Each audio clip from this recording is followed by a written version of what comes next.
जिस तरीके से कोविड-19 है पूरे वर्ल्ड में फैला हुआ है, उसी तरीके से इस एडमिट कार्ड में भी कोविड-19 ने अपनी जगह बना ली है।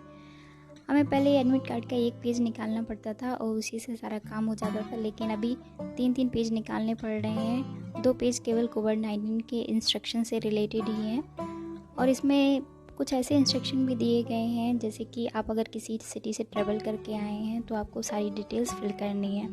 साथ में आपको थंब इम्प्रेशन और फ़ोटो है वो घर से ही स्टिक करके लेके जाना है और अपने पेरेंट्स के सिग्नेचर भी घर से करवा के लेके जाना है। कैंडिडेट्स के सिग्नेचर हैं वो आपके टीचर के प्रेजेंस में ही होंगे। तो इस तरीके से ये सारी चीज़ें मैंने अपनी फिल कर ली, एडमिट कार्ड कंप्लीट कर लिया है। क्लास 8th के बाद जब हम एग्ज़ाम देने के लिए जाते थे तो मेरी मम्मी हमेशा लंच बॉक्स बना कर दे देती थी, क्योंकि एग्ज़ाम के टेंशन में हम लोग घर से कुछ खा के नहीं जाते थे।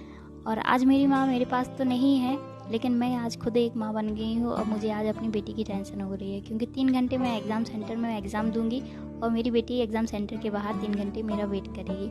तो मैं सुबह आज जल्दी उठ गई थी, 5:30 उठकर मैंने नहा लिया है, बाथ ले लिया और उसके बाद मैंने पूजा कर दी है। और आटा है वो रात में ही गूँथ कर रख दिया था कि जिससे सुबह मेरा काम कम हो जाए। तो मैं पूड़ी बना ली है और टिफ़िन में जो नॉर्मल आलू की सब्ज़ी बनाते हैं वो मैंने सूखी आलू की सब्ज़ी कुकर में बना ली है, जिससे कि जल्दी मेरा काम हो जाए।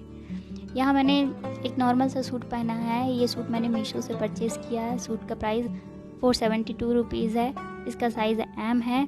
वैसे तो मुझे साइज़ स्मॉल आता है, लेकिन मीशो से मैंने और भी कुर्तियाँ मंगाई थी जो मुझे अच्छी नहीं लगी, मैंने उनको रिटर्न किया, लेकिन उनका कैश अभी तक रिफ़ंड नहीं हुआ था, इसलिए मैंने इसको भी रिटर्न नहीं किया और इसका मीडियम साइज़ ही इसको रख लिया है।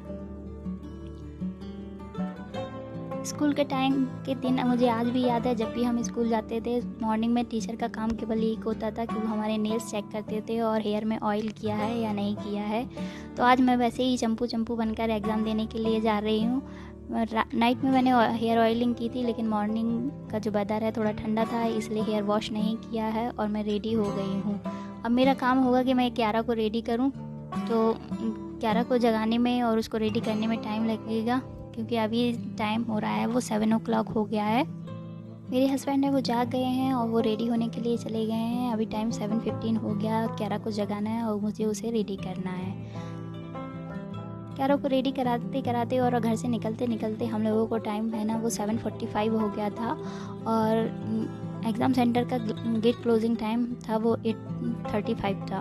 तो इसलिए मुझे रास्ते में थोड़ी टेंशन हो रही थी कि मालूम नहीं मुझे एंट्री मिलेगी या नहीं मिलेगी।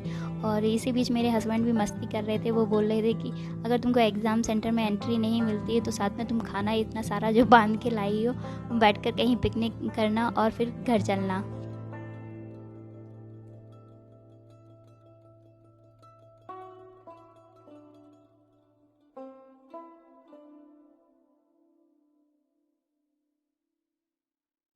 तो हम एग्ज़ाम सेंटर पर थोड़ा लेट हो गए थे, लेकिन एंट्री मुझे मिल गई थी।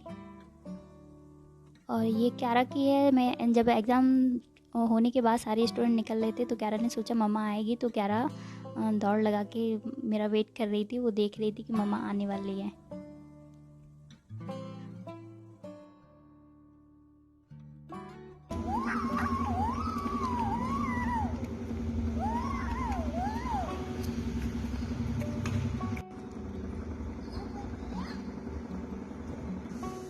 Where is Mama?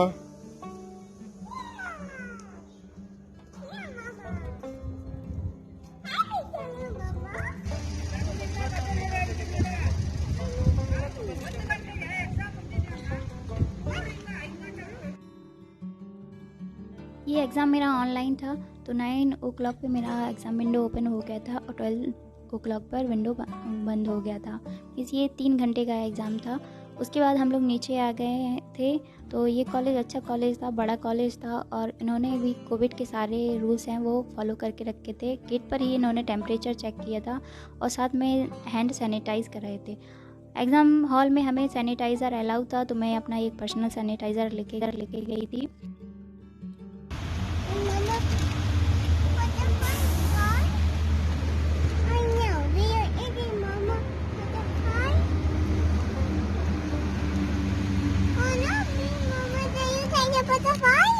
Yellow color butterfly. Where is? Mama tata saya batapai. Maya ini Mama saya batapai. Ayah ini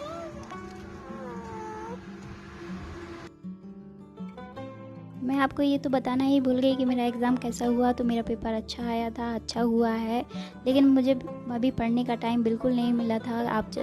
आपसे ही जान लीजिए कि अगर आप एक मदर हैं तो आपको कितना टाइम मिलता है दिन में कि आप बुक्स उठाकर पढ़ सकें। तो ऐसे ही मेरा हाल रहा है। और दिवाली की क्लीनिंग भी आ गई थी, ये सारा काम करना, घर में इतना फैला हुआ था। तो जितना मुझे टाइम मिला मैंने उतने टाइम में ही प्रिपरेशन की। मेरी प्रिपरेशन ज़्यादा अच्छी नहीं थी, तो मैंने एग्ज़ाम स्किप करने से अच्छा ये समझा कि एग्ज़ाम एक बार जाके देखा जाए कि एग्ज़ाम मैंने जितना पढ़ा है उतने में से मुझे कितना आता है। बीएड के टाइम पे हमने सीखा था कि सीखना और सिखाना निरंतर चलने वाली प्रक्रिया है और ये कभी रुकती नहीं है। तो सीखते रहिए और जो भी कुछ सीख सकें बस उतना है, वो सारी चीज़ें आप सीखिए। सीखना कभी कम नहीं होता है। आप अपने बच्चों से चीज़ें सीख सकते हैं, अपने बड़ों से चीज़ें सीख सकते हैं, बुक्स से भी चीज़ें सीख सकते हैं, कंप्यूटर से चीज़ें सीख सकते हैं और यूट्यूब के थ्रू भी आप बहुत सारी चीज़ें सीख सकते हैं।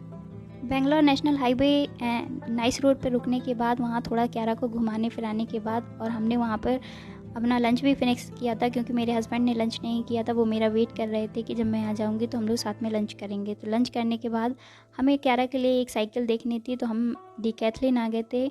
मेरे हस्बैंड क्यारा के साथ कार में वेट कर रहे हैं। वो क्यारा सो गई है तो वो क्यारा के साथ कार में है और मैं यहाँ पे क्यारा के लिए साइकिल देखने आई हूँ। तो मैंने यहाँ पे क्यारा के लिए साइकिल देखी, लेकिन उसके साइज़ की यहाँ पे साइकिल अवेलेबल नहीं थी। और यहाँ पे कुछ शू वगैरह भी देखे कि क्यारा के साइज़ के शू मिले और भी सारी चीज़ें देखी थी, लेकिन यहाँ पे उसकी वो अभी सो रही थी तो एक साइज़ समझ नहीं आ रहा था कि उसके लिए हम लोग कितना साइज़ ले लें, ऐसा ना हो साइज़ बड़ा या छोटा हो जाए। तो फिर डिकैथलिन से जाने के बाद, यहाँ से निकलने के बाद हमारे पास जो हमारे घर के पास में एक मार्केट है, हम वहाँ गए। वहाँ पे एक क्यारा के लिए एक साइकिल देखी, तो क्यारा वहाँ जाग गई थी और क्यारा यही बोल रही थी बार बार कि I don't want this cycle, this is so big, I don't want this cycle. और उसको जो पांडा वाला स्कूटर होता है वो चाहिए था, तो वो वही बोल रही थी कि अंकल क्यारा को वो चाहिए।